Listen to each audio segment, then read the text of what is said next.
ہمیشہ مہکتا رہے اور بارگاہ اسم و طہارت میں اسی طرح سے اپنے عقیدت کے پھول نشاور کرتا رہے۔ ہنس ہنس کے موت سب کو لگاتی رہی گلے، ہنس ہنس کے موت سب کو لگاتی رہی گلے، اصغر ہنسے تو موت کا چہرہ اتر گیا۔ حسین پھول کے جیسا کوئی گلاب نہیں، کیونکہ آج کی شب سرکار باب الہوائے جناب حضرت علی اصغر علیہ السلام سے منسوب ہے۔ اسی حوالے سے جواد جعفری صاحب کے چار مصرے کہ حسینی پھول کے جیسا کوئی گلاب نہیں، حسینی پھول کے جیسا کوئی گلاب نہیں، کوئی بھی چاند مثال ماہ رباب نہیں، کوئی بھی چاند مثال ماہ رباب نہیں، اور لقب ہے باب الحوائج اسی لیے تیرا، لقب ہے باب الحوائج اسی لیے تیرا، تیری عطاؤں کا اصغر کوئی حساب نہیں۔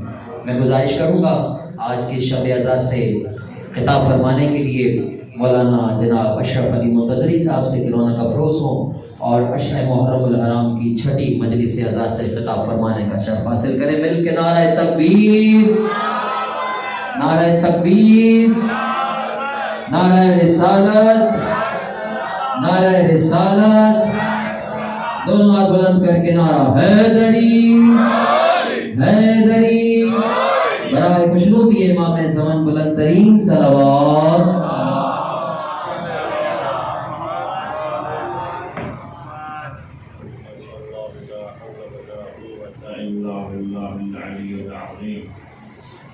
رب اشرح لي صدري ويسر لي امري واحلل عقدة من لساني يفقهوا قولي اعوذ بالله السميع العليم من الشيطان اللعين الرجيم بسم الله الرحمن الرحيم الحمد لله رب العالمين والعاقبة للمتقين والعاقبة أهل التقوى واليقين ثم الصلاة والسلام على الرسول المصدق المحمود الأحمد والمصطفى الأمجد صاحبي وقار السكينة المدفون بأرض المدينة مولانا مولى الثقلين جد الحسن والحسين حبيب إله العالمين أبي القاسم محمد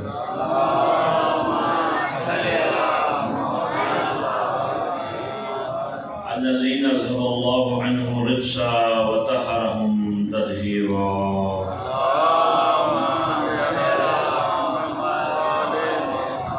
وعلى آله الطيبين الطاهرين المعصومين واللعنة الدائمة على أعدائهم أجمعين إلى قيام يوم الدين.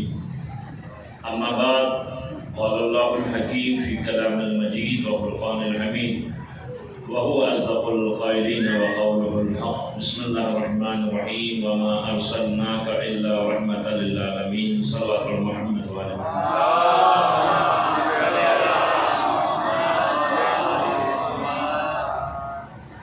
عشر محرم الحرام کے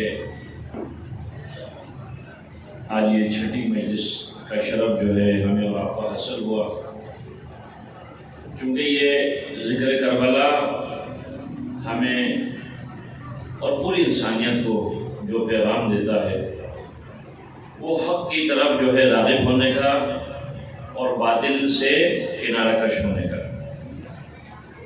آپ دیکھیں کہ دنیا جو ہے روز بروز ترقی کرتی جا رہی ہے، اور پیغمبر نے جو حکم خدا سے فرمایا ہے وہ اٹل ہے، اس میں کوئی جھوٹ نہیں ہے، اس میں کوئی دھوکہ نہیں ہے، اس میں کوئی غلط بیانی نہیں ہے۔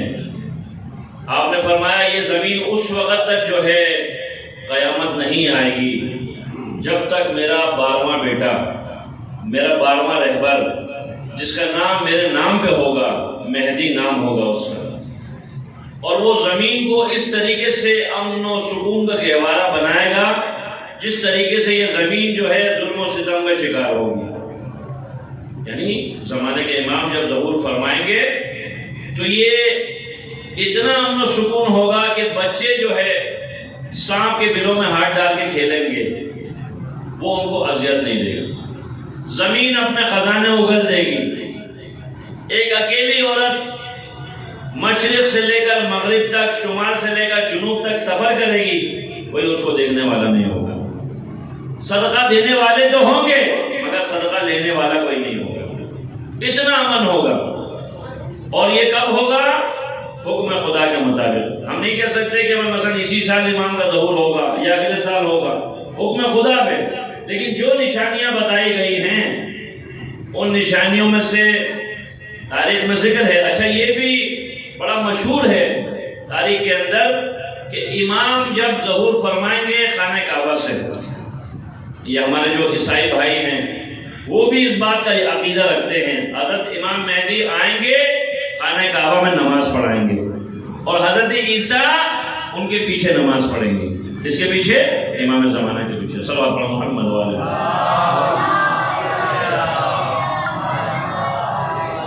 چونکہ ظاہر ہے زمانے کے امام کے بارے میں بھی تذکرہ ہونا چاہیے، ذکر ہونا چاہیے۔ یہ ہمارے زمانے کے امام ہیں۔ علامہ ہلی جو ہے امیر المومنین سے توسل کے لیے گئے، کہاں پر؟ حرم امیر المومنین میں۔ تو علامہ ہلی کو جواب دیا جا رہا ہے، اے ہلی، میں مشکل کشا ہوں، میں تیری مدد کر سکتا ہوں، لیکن تجھے چاہیے کہ تو اپنے زمانے کے امام میرے بیٹے مہدی کی طرف متوجہ ہو جا، اس سے توسل کر۔ کیوں؟ اس لیے زمانے کے امام ہیں۔ امام فرما رہے ہیں، امام زمانہ خود فرماتے ہیں، جس طریقے سے تم لوگ سورج سے مستفیض ہوتے ہو، میرے پردہ غیب میں رہتے ہوئے تم لوگ ایسے مستفیض ہو گئے۔ اور جس دن ہماری نظر کرم تم پہ نہ ہو، اگر ہماری نظر کرم تم پہ نہ ہو، یہ دشمن تمہیں جو ہے ٹکا بوٹی بنا کے کھا جائے۔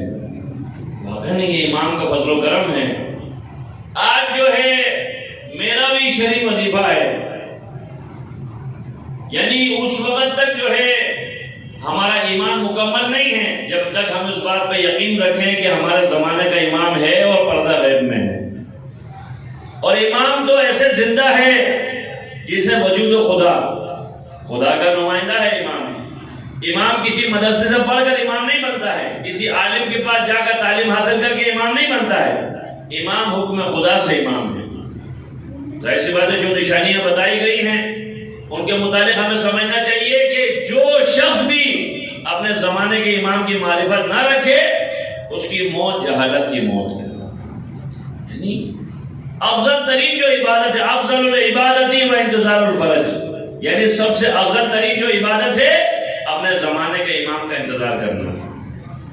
ایک بچہ جو ہے اسکول جا رہا ہے، اسکول جاتے وہ کیا کر رہا ہے جی؟ اپنا یونیفارم پہنتا ہے، اپنا بیگ جو ہے اس کے کندھے پر ہے، اپنی وین کا انتظار کر رہا ہے۔ آیا اس کو منتظر کہیں گے کہ گاڑی آئے گی اس میں بیٹھے اور اسکول چلا جائے؟ ایک بچہ اپنے گھر میں سو رہا ہے، کیا اس کو منتظر کہیں گے؟ یعنی ایک شخص نے خواب دیکھا کہ وہ دیکھتا ہے کہ میرے دروازے پر کسی نے کھٹکھٹایا، میں نے دروازہ کھولا تو آواز آئی، میں تمہارے زمانے کا امام ہوں، تمہارے گھر میں آنا چاہتا ہوں۔ تو اس نے کہا مولا ابھی آپ میرے گھر میں تشریف نہ لائیں، میرا گھر ابھی صاف نہیں ہے، ذرا 2 منٹ آپ ٹھہر جائیے، میں گھر کو ذرا صحیح کر دوں۔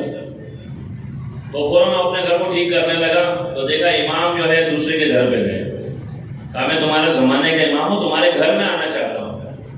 تو کہا مولا آپ میرے گھر میں آئے، کوئی اہتمام میرے پاس نہیں ہے۔ یہاں تک کہ امام یعنی گلی کے آخر میں پہنچ گئے اور آسمان کے رخ کر کے کہنے لگے پروردگار ایک ایک مومن کا دروازہ میں نے بجایا، کسی مومن نے دروازہ نہیں کھولا۔ یعنی جو لوگ جو ہے امام کی معرفت رکھتے ہیں ان کو یہ بات بخوبی معلوم ہے، امام جو ہے ہم سے جدا نہیں ہے۔ ایک شخص نے سنا کہ اگر مسجد جمکران میں 40 دن عبادت کی جائے، مناجات کی جائے تو امام زمانہ کا دیدار نصیب ہوتا ہے۔ 40 دن جو ہے وہ مسجد جمکران میں عبادت کرتا رہا، مناجات کرتا رہا، مگر اس کو امام کا دیدار نصیب نہیں ہوا۔ مایوس نہیں ہوا، مزید 10 دن اور اس اعتکاف سے رہا مسجد جمکران میں جو ایران میں موجود ہے، اور مشہور ہے کہ یہاں پر لوگوں کے سے امام زمانہ کی ملاقات ہوتی ہے۔ تو کہتے ہیں کہ آخری دن یعنی 40 دن گزارنے کے بعد مزید 10 دن رہا، آخری دن جو ہے 10ویں دن فجر کی نماز پڑھ کے اس کی آنکھ لگ گئی کوئی خواب میں کہہ رہا ہے اگر امام زمانہ سے ملنا ہے تو جاؤ جمکران کے اندر لوہاروں کا بازار ہے، وہاں پر ایک تالا چابی بنانے والا بوڑھے آدمی کی دکان ہے، اس کے برابر میں امام زمانہ تشریف فرما ہے، اگر ملنا ہے تو جاؤ زمانے کے امام سے ملو۔ تو اٹھ کے گیا، دیکھا ابھی ابھی جمکران کا بازار کھلا ہے، ایک تالا چابی بنانے والے کی دکان ہے، بوڑھا آدمی ہے جس کے برابر میں امام زمانہ تشریف فرما ہے۔ امام کی خدمت میں پہنچا، سلام کیا، امام نے سلام کا جواب دیا، ابھی کچھ کہنا چاہتا تھا، امام نے روک دیا، خبردار ابھی کوئی کلام نہیں کرنا۔ ایک عورت آئی ہے پرانا سا تالا لے کر جس کی چابی نہیں ہے، کہا بھائی میں اس کو بیچنا چاہتی ہوں۔ امام اس بوڑھے آدمی نے تالے کو الٹ پلٹ کر دیکھا، کہا بنا چابی کے اس تالے کی قیمت ہے 2 درہم یا 2 روپے۔ کہا میں صبح سے گھوم رہی ہوں اس بازار میں، کسی نے 1 روپے سے زیادہ نہیں دیا، تم کیا میرے سے مذاق کر رہے ہو؟ کہا میری بہن ہمارے نبی کا فرمان ہے جو مسلمان دوسرے مسلمان کو دھوکہ دے وہ ہم میں سے نہیں ہے، میں ہم سے دھوکہ نہیں کر رہا، 1 روپے میرا منافع ہے، 1 روپے اس کی قیمت بنتی ہے۔ تو وہ عورت دعائیں دے کے چلی گئی ہے۔ امام متوجہ ہوئے اس شخص کی طرف جو چلے کر رہا تھا، مناجات کر رہا تھا کہ امام کا دیدار ہو۔ امام فرماتے تیرا عقیدہ بھی اس بوڑھے کی طرح ہے تو تجھے ضرورت نہیں ہے اتنا کچھ جتن کرنے کی، تو ہمارے دیدار سے محروم نہیں رہے گا۔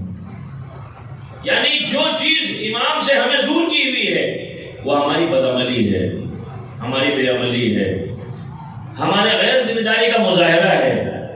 اچھا میرے دوست بھی مجھ سے اکثر کہتے ہیں کہ مولانا تم جو ہے منبر پہ بڑی سخت زبان استعمال کرتے ہو، خدا کی قسم میرے کندھے پہ ذمہ داری اتنی بڑی ہے، تھوڑی دیر کے لیے آپ کی ناراضگی تو میں قبول کر سکتا ہوں، لیکن روز محشر اگر امام مجھے پکڑنے کی زبان سے تو یقیناً میرے پاس سوال کا جواب نہیں ہوگا۔ امام نہیں پوچھیں گے مجھ سے کہ تو ہمارا ذاکر تھا، منبر پر ذکر حسین کرتا تھا، ذکر اہل بیت کرتا تھا، تو تم نے کیوں امام کی معرفت کے لیے جملے نہیں کہے، ہماری معرفت کے لیے کیوں قوم کو نہیں کہا؟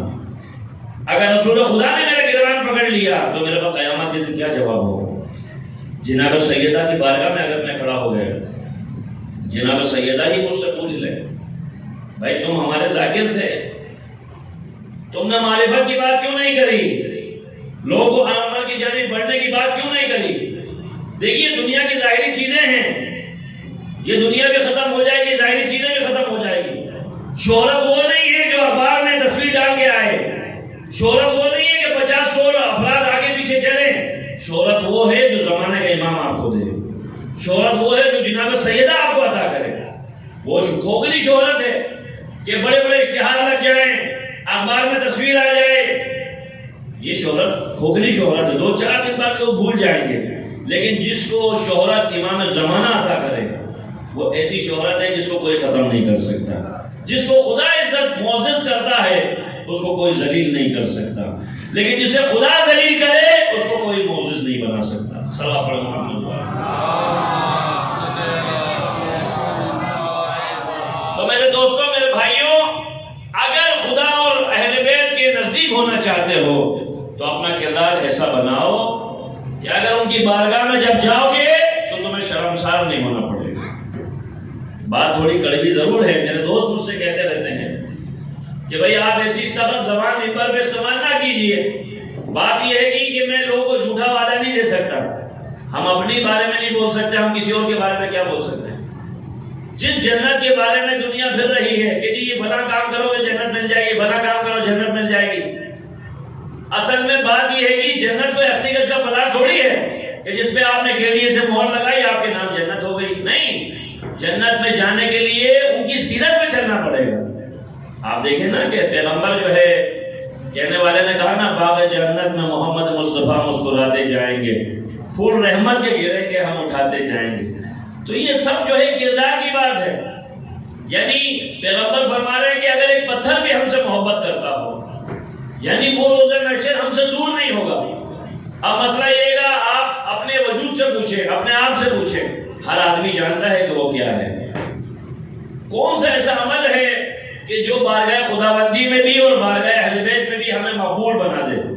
بہت سے لوگ ایسے ہیں جو آج زمانے میں جن کا بڑا نام ہے، بہت سے لوگ ایسے ہیں آج بڑی شہرت ہے ان کی، لیکن ہو سکتا ہے آخرت میں وہ لوگ کامیاب نہ ہوں۔ تو کہنے کا مقصد یہ ہے کہ میں آپ سے آپ کی خدمت میں عرض کر رہا ہوں کہ ہمیں اس راہ کا تعین کرنا چاہیے کہ ہمیں دیکھیں آیا جو ہم کام کر رہے ہیں، اطمینان بہت بڑی چیز ہے۔ مثلا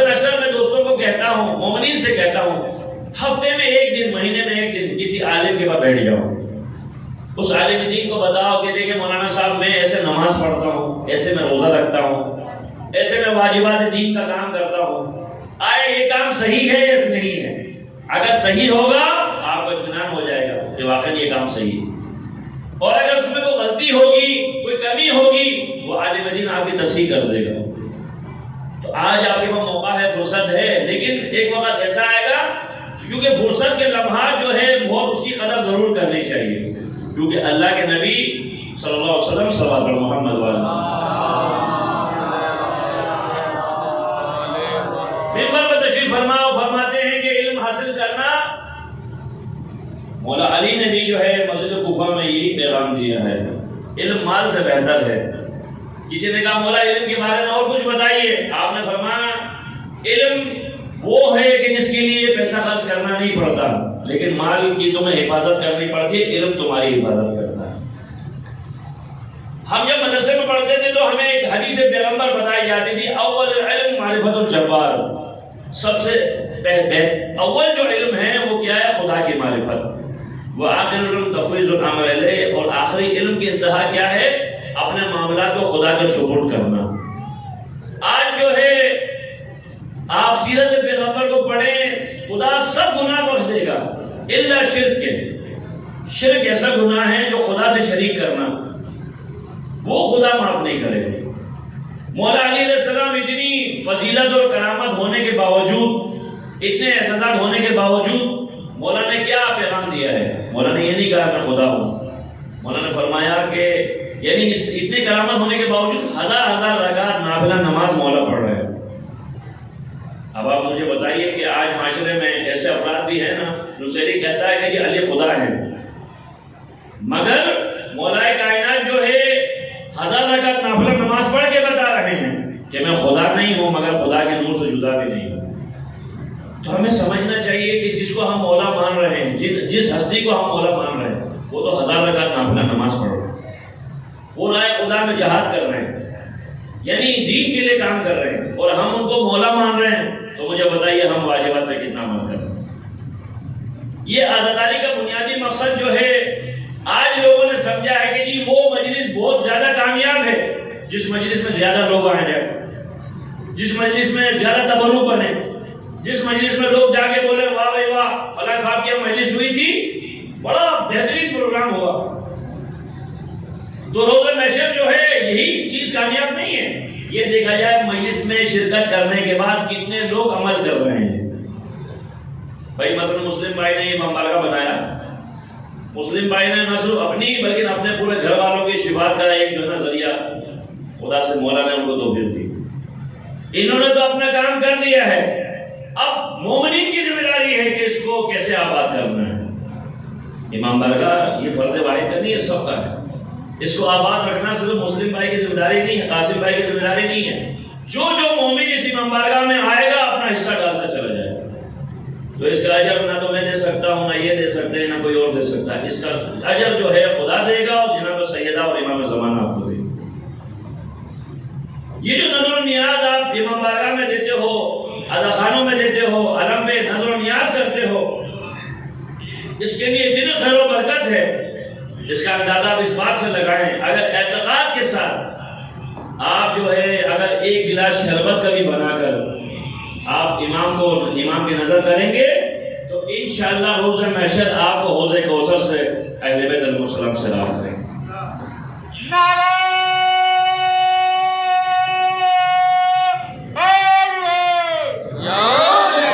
کیونکہ اہل بیت علیہ السلام وہ گھرانہ ہے کہ جو کسی کا احسان رکھتے نہیں ہیں، کسی کا بھی احسان نہیں رکھتے۔ مثلا بہت سے لوگ ایسے بھی ہیں ہمارے معاشرے کے اندر، وہ کیا کرتے ہیں؟ وہ یہ کرتے ہیں صاحب ایک مثال ہے، مجلس میں آئے، شرکت کری اور چلے گئے۔ دیکھیے نماز نہ پڑھنا ایک انفرادی گناہ ہے، لیکن نماز کا انکار کرنا اجتماعی گناہ ہے۔ ایک آدمی نماز نہیں پڑھ رہا مگر وہ نماز کا انکار نہیں کر رہا۔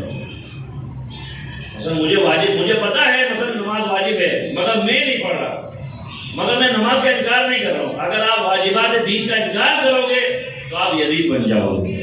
یزید کیا کرتا تھا؟ یزید کہتا تھا کوئی نماز نہیں ہے، یزید کہتا تھا کوئی روزہ نہیں ہے، یزید کہتا تھا کوئی قرآن نہیں ہے، کوئی وحی نہیں اتری، نعوذ باللہ۔ وہ اس قسم کی باتیں کرتا تھا. تو ایک ہوتا ہے انفرادی گناہ، ایک ہوتا ہے اجتماعی گناہ. اگر واجبات دین کا انکار کرو گے تو یقیناً ہم خدا کی بارگاہ میں مجرم قرار پائیں گے. تو امام نے اہل بیت نے جو ہمیں پیغام دیا ہے وہ کیا ہے؟ وہ یہ ہے صلوات پر محمد والے.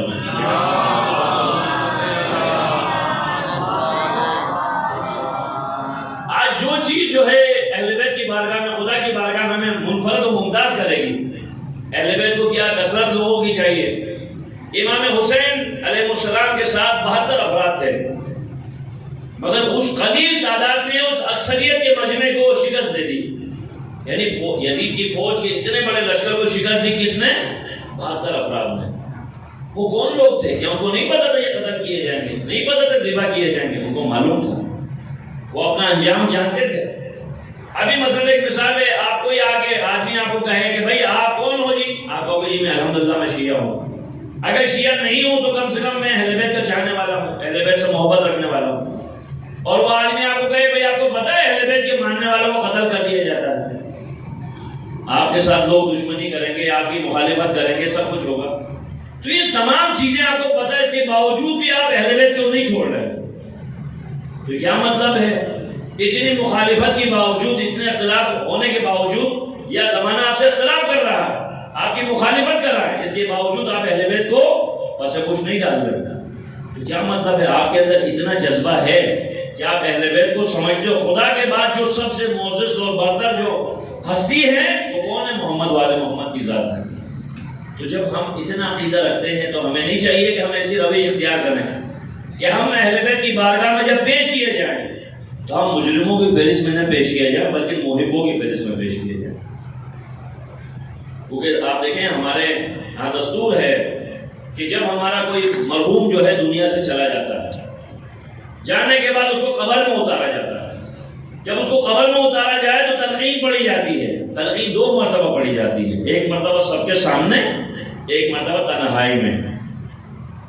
یعنی اسمع افہم، سن اور سمجھ، اے فلاں ابن فلاں. اب آپ بولیں جی مرنے والا تو مر گیا، آپ کس کو کہہ رہے ہیں سن اور سمجھ؟ یعنی وہ ہماری نظروں میں مر چکا ہے، ہماری نظروں میں مردہ ہو چکا ہے، لیکن حقیقت میں وہ سن بھی رہا ہے، سمجھ بھی رہا ہے. پورے عقائد دین جو ہے اس کو گنوائے جاتے ہیں کہ اللہ جل جلالہ ربی، اللہ تیرا رب ہے، محمد مصطفیٰ تیرے نبی ہیں، علی تیرے امام ہیں، حسن تیرے امام ہیں. یعنی پورے 14 معصومین کا تذکرہ کیا جاتا ہے. اس کے بعد کہتے ہیں کہ جی قرآن حق ہے، کتاب حق ہے، میزان حق ہے، جنت حق ہے، حساب و کتاب حق ہے. یہ تمام عقائد گنوائے جاتے ہیں. تو جو بندہ دنیا میں عقیدہ رکھ رہا ہے، مرنے کے بعد بھی اس کو متنبع کیا جا رہا ہے جن چیزوں کو تو عقیدہ رکھتا تھا مرنے کے بعد بھی یہی چیزیں تیرے کام آئیں گی. یعنی کتنے سے لوگ ہیں جن کی قبروں کو دفن ہوئے سینکڑوں سال ہو چکے ہیں، لیکن آج بھی ان کی قبروں کو اگر کھودا تو تر و تازہ نکلتا. حضرت حجر ابن عدی کون ہیں؟ پیغمبر کے بھی صحابہ ہیں، مولا علی کے بھی صحابہ ہیں. وہ صحابی ہیں کہ جن کو جو ہے باقاعدہ ان کی قبر کو منہدم کیا گیا، شہید کیا گیا، اور جب جس قبر سے نکالا جسم اطہر کو تو قبر بالکل تر و تازہ تھی. ایسا لگ رہا تھا جسے ابھی شہید ہو کے دنیا سے گئے ہیں. حالانکہ کب شہید کیے گئے ہیں؟ مولا علی کے بعد، پیغمبر کے بعد شہید کیے گئے، یعنی اس دور میں شہید کیے گئے 1400 سال پہلے. لیکن آج بھی جو ہے وہ چند سال پہلے آپ نے دیکھا شام کے اندر یہ داعش نے جو ہے باقاعدہ کیا کیا؟ حضرت حجر ابن عدی کی قبر مبارک کو شہید کیا، منہدم کیا. اس کے بعد آپ کے جسم اطہر کو نکالا، بالکل تر و تازہ تھا، بالکل تر و تازہ. تو کچھ افراد ایسے ہیں جو مرنے کے بعد جن کے جسم پہ کیڑے نہیں پڑتے. بہت سے افراد ایسے ہیں جن کو آپ نے دفن کیا، مرنے کے بعد یہ کیڑے مکوڑوں کی غذا بن جائیں گے. لیکن کچھ افراد ہیں جن کے بارے میں کہا گیا ہے کہ جن کی قبر میں جانے کے بعد ان کا جسم تر و تازہ رہے گا. اس میں سے کون ہے؟ ایک مؤذن، مسجد میں اذان دینے والا، وہ عالم دین جو مسجد میں نماز پڑھاتا ہو، وہ فرد جو حافظ قرآن ہو، اور وہ فرد کی جو محب ہے اہل بیت. لیکن اہل بیت کا محب بھی ایسا ہو جیسے اہل بیت کو پسند ہے. ہم تو اپنے آپ کو مومن کہتے ہیں، ہم اپنے آپ کو شیعہ کہتے ہیں. کیا مولا علی بھی آپ کو اپنا شیعہ کہتے ہیں؟ ہمیں یہ سمجھنا چاہیے، ہمیں پرکھنا چاہیے. آج بھلے دو چار لوگ آپ سے ناراض ہو جائیں کوئی مسئلہ نہیں ہے، لوگ ناراض بھی ہو جاتے ہیں، راضی بھی ہو جاتے ہیں، مخالفت بھی کرتے ہیں، پھر ٹھیک بھی ہو جاتے ہیں، لیکن اصل مسئلہ ہے آخرت کا۔ کہتے ہیں کہ قیامت کے دن جو ہے ہر فرد کو بلائیں گے اس کے ایمان کے ساتھ، قرآن میں تذکرہ ہے، ہر فرد کو اس کے ایمان کے ساتھ بلائیں گے۔ پیغمبر کو بولا جائے گا بھائی اپنی رسالت کی گواہی دو، آدم سے کہا جائے گا اپنی رسالت کی گواہی لاؤ، نوح کو کہا جائے گا اپنی رسالت کی گواہی لاؤ۔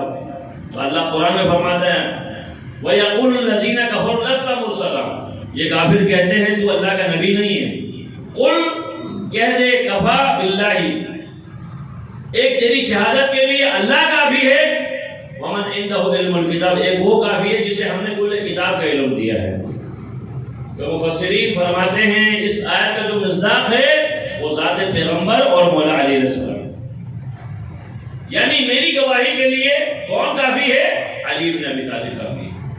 یقیناً ہم یہ دعویٰ رکھتے ہیں، ہم یہ عقیدہ رکھتے ہیں ہمارے مرنے کے بعد جو ہستی ہمارے کام آئے گی وہ ائمہ معصومین علیہ السلام کی ذات ہے۔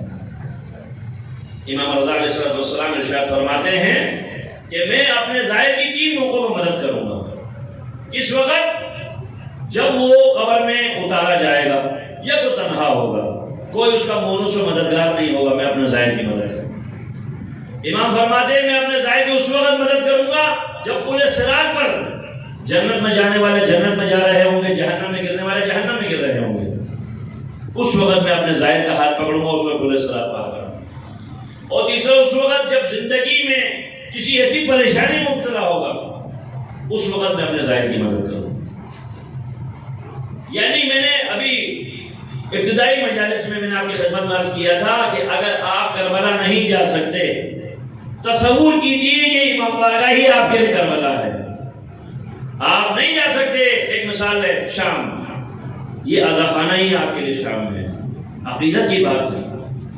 آپ اماموں کے روزے میں کیا لینے کے لیے جاتے ہو؟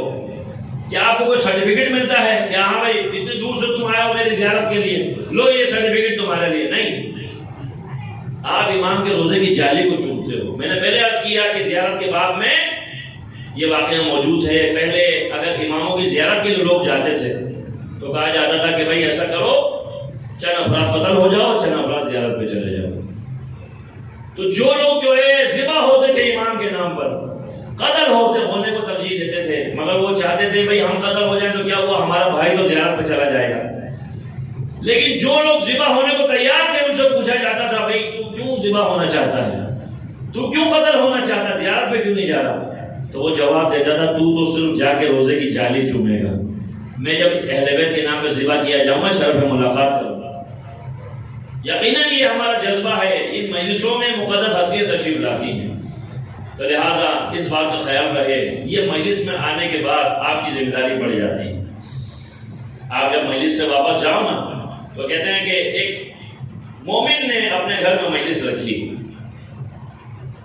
ایسا دور ہے جب کرفیو کا دور ہے، اب جو بانی مجلس فرش عزا بچھائے اور اگر کوئی عزادار نہ آئے اس کے دل کا حال میں سمجھ سکتا ہوں، بڑا تکلیف ہوتی ہے نا، بڑی تکلیف ہوتی ہے۔ ایک بانی مجلس میں اسی لیے بانیان مجلس سے کہتا ہوں فرش عزا بچھانا تمہارا کام ہے، اس مجلس میں برکت پیدا کرنا، مومنین کو لانا، مجلس کو معراج تک پہنچانا امام زمانہ کی ڈیوٹی ہے، تمہارا کام نہیں ہے۔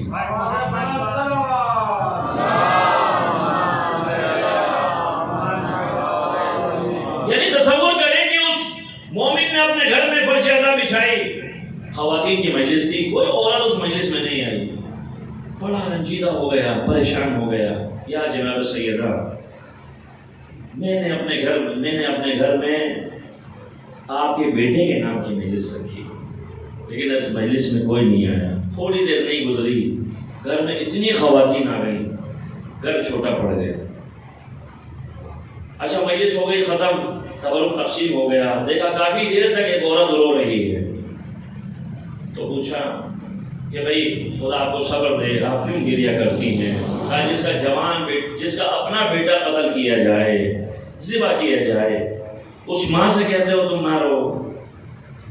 تو جب جو ہے لوگوں نے گریہ شروع کر دیا تو پتہ چلا یہ تو خود جناب سیدہ سلام اللہ علیہ ہیں جو اپنے بیٹے حسین کا پرسہ لینے کے لیے آئے۔ ہمیں مجلس اعضاء کی معرفت نہیں ہے، ہم یہاں جاتے ہیں، تھوڑی دیر میں دوسری جگہ ہمیں مجلس مل جاتی ہے۔ تصور کیجئے ان ممالک میں جہاں 8-8 9-9 10-10 گھنٹے سفر کر کے لوگوں کو ایک مجلس اعلیٰ نصیب ہوتی ہے۔ ہمیں قدر نہیں ہے نا، ہمیں معرفت نہیں ہے، اہمیت نہیں ہے۔ اگر اہمیت ہو، قدر ہو، تو یقین جانیے کہ آپ ادھر سے دعا کریں، آپ کی دعائیں قبول ہوں گی، خیر و برکت کا نزول ہوگا۔ کیوں؟ یہ مجلس اعلیٰ اپنی ذات میں ایک انقلاب کا پیش کرنا ہے۔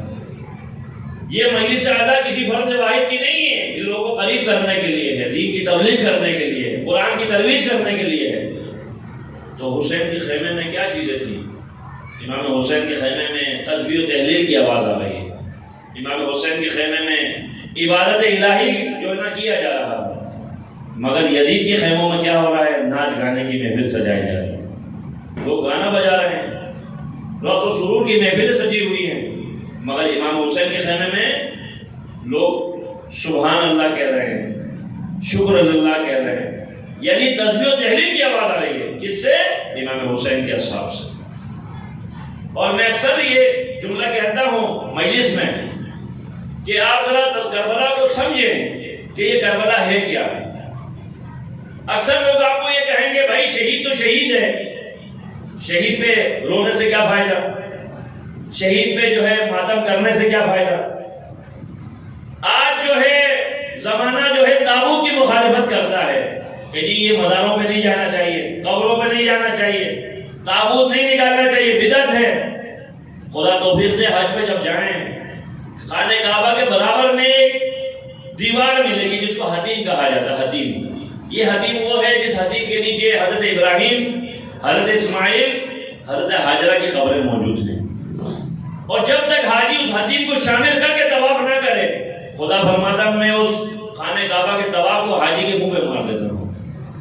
یعنی تم اپنے ملک میں جا کر جو ہے قبروں میں جانا بدعت سمجھتے ہو، خدا نے ابراہیم، اسماعیل، حاجرہ کی قبر کا طواف کرا کے بتایا ہے جب تک تم ان کی قبروں کا طواف نہ کرو تمہارا حج ناقص ہے، حج قبول نہیں ہے۔ اچھا، یہاں پر آپ دیکھیں گے جب کوئی سبیل لگائے گا اور سبیل میں جو ہے وہ امام حسین کے نام پہ لوگوں کو پانی پلائے گا، شربت پلائے گا، لوگ کہتے ہیں بھائی یہ بدعت والا کام ہے۔ مگر جب خانہ کعبہ جاتے ہیں تو آب زمزم کا پانی جو ہے تبرک میں لانا اعزاز سمجھتے ہیں۔ بھائی اگر بدعت ہے تو وہ بھی لانا بدعت ہے نا۔ خانہ کعبہ کے پاس سے جو لاتے ہو آب زمزم، وہ تو بڑی شان و شوکت سے لوگوں دیتے ہو، لو جی تبرک میں لے جاؤ، یہ خانہ کعبہ کے پاس سے میں جو آب زمزم لے کے آیا ہوں۔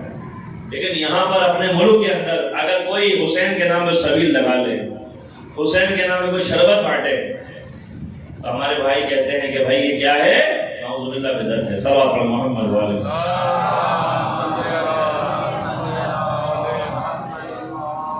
یعنی کافی حد تک جو ہے تھوڑا ٹائم اور لگے گا۔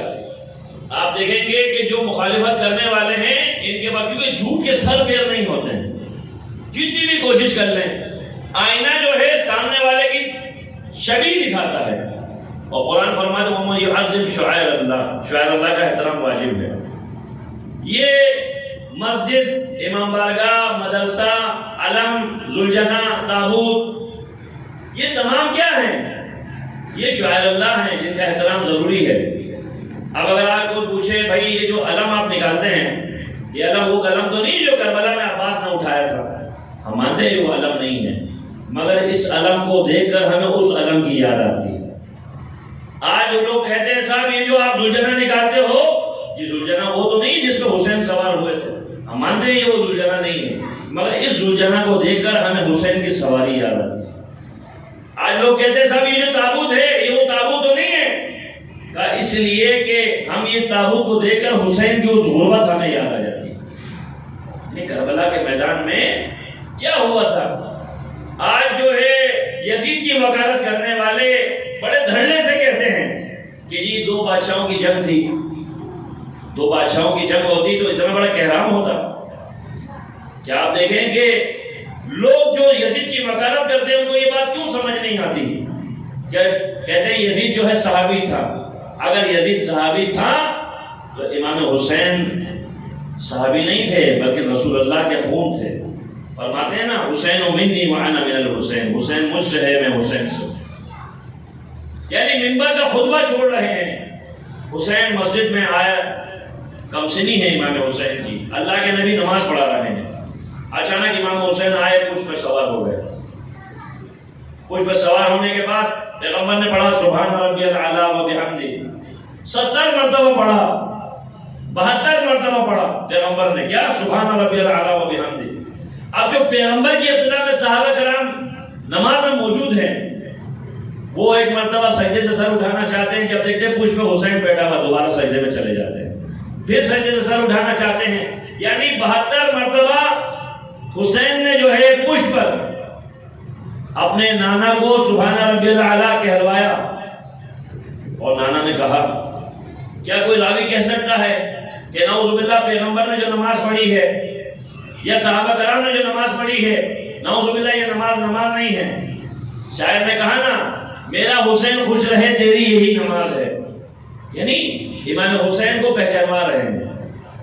ہر موقع پر جو ہے پیغمبر نے تعارف کرایا ہے, یہ میرا بیٹا حسین.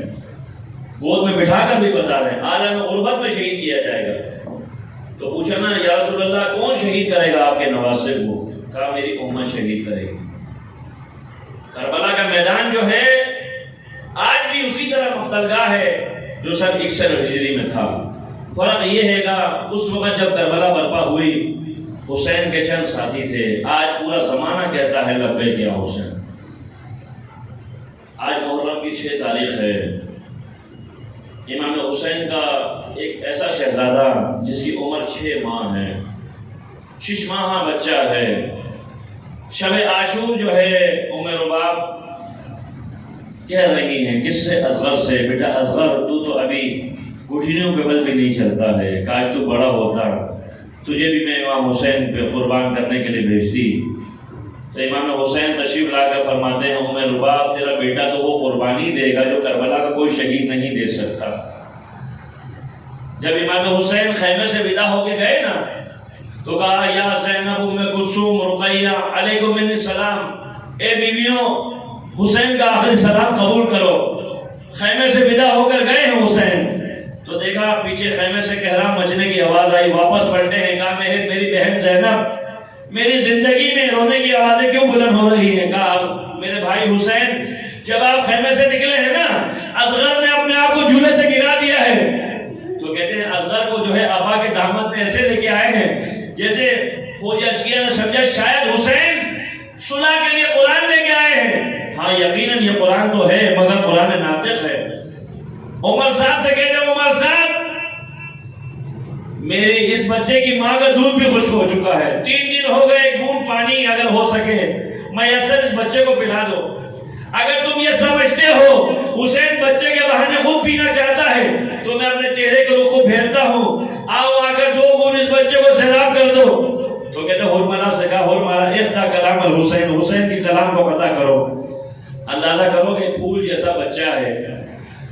حرملہ نے تیر کو کمان سے جوڑا جو 3 شعبے کا تیر تھا, 3 منہ والا تیر تھا. تاریخ کہتی ہے اتنا خطرناک تیر تھا, اگر لوہے کی چادر پہ بھی مارا جاتا اس میں بھی چھید ہو جاتا. جب کہتے ہیں حرملہ نے کئی مرتبہ تیر کو کمان سے جوڑا, زدارو کئی مرتبہ حرملہ کے ہاتھ سے تیر چھوٹ گیا. تو کہا کیا بات ہے, تیر کیوں نہیں چلا رہا؟ کہا میں کیا کروں, جب بھی تیر کو کمان سے جوڑتا ہوں ایک بیوی میرے آگے آگے کھڑی ہو جاتی ہے, اے ظالم میرے بچے نے تیرا کیا بگاڑا ہے؟ تو کہتے ہیں جب حرملہ نے تیر چلایا نا, اصغر کے حلقوم پہ تیر لگا, امام حسین کے ہاتھوں پر اصغر منقلب ہو گیا. اصغر معصوم کا خون جو ہے حسین نے اپنے ہاتھوں میں لیا ہے, آسمان کی طرف پھینکنا چاہا ہے. آسمان سے آواز آئی, حسین یہ خون ناحق ہے, آسمان کی طرف پھینکو گے قیامت تک آسمان سے بارش نہیں برسے گی. زمین کی طرف پھینکنا چاہا, زمین سے آواز آئی, حسین خون ناحق ہے. اگر زمین پہ پھینکا نا قیامت تک وہ زمین پہ سبزہ نہیں ہوگے گا. تو کہتے ہیں انکار آسمان کو ہے راضی زمین نہیں, اصغر تیرے خون کا ٹھکانہ کوئی نہیں. کہتے ہیں وہ خون آلو جو ہے ہاتھ ہے نا, امام حسین نے اپنے چہرے پہ ملے. میں اپنے نانا رسول اللہ کی خدمت میں اسی حالت میں جاؤں گا اور شکایت کروں گا, تیری امت نے میرے نانا دیکھ میرے بیٹے کو ذبح کیا ہے.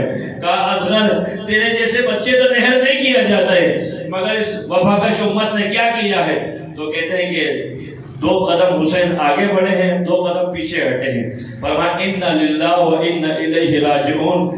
ذوالفقار سے کربلا کی زمین کو کھودا ہے، اصغر کو اپنے ہاتھوں سے دفن کیا ہے، ننھی سے قبر کھود کر اصغر کو گاڑ کر حسین اور کھڑے ہوئے دامن کو جھاڑ کر ایک مرتبہ جو ہے ام رباب کو بلایا. ام رباب خدا تیری قربانی کو قبول کرے. عزیزو کربلا کا ہر شہید ایک مرتبہ شہید ہوا ہے، لیکن اصغر جو ہے کربلا کے میدان میں 2 مرتبہ شہید ہوا ہے. پوچھو گے نہیں 2 مرتبہ کیسے شہید ہوا؟ ایک مرتبہ تو اس وقت جب ہرملا کا تیر کھانے کے بعد امام حسین نے اپنے بیٹے کو دفن کیا ہے. ایک مرتبہ 11 محرم کو 71 سروں کے لاشیں ملے ہیں. ہرملا کو یعنی عمر سعد کہتا ہے جہاں پہ کربلا کی زمین نرم ہے وہاں پر نیزہ مارو، اصغر کا سر جو ہے نکالو، نوکے نیزہ پہ بلند کرو. کہتے ہیں ایک ظالم نے ایک نیزہ مارا ہے، مارنے کے بعد اس نیزے کے ساتھ اصغر کا جسم آتا ہے. ذرا تصور کرو 6 مہینے کے بچے کا جسم کتنا ہوتا ہے. ظالم نے جو ہے سینے پہ پاؤں رکھا ہے.